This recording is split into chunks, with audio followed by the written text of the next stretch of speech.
మురిసిపోతుంటే అరచేతుల నిన్ను మోసేను.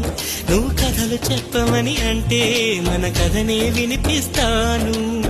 ఏ చింత లేదంటూ నీ చింతలుంటే, ఏ భాగ్యం కావాలి నాకింతకంటే.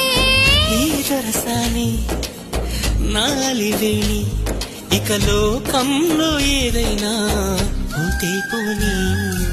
ఏం చేసావు నా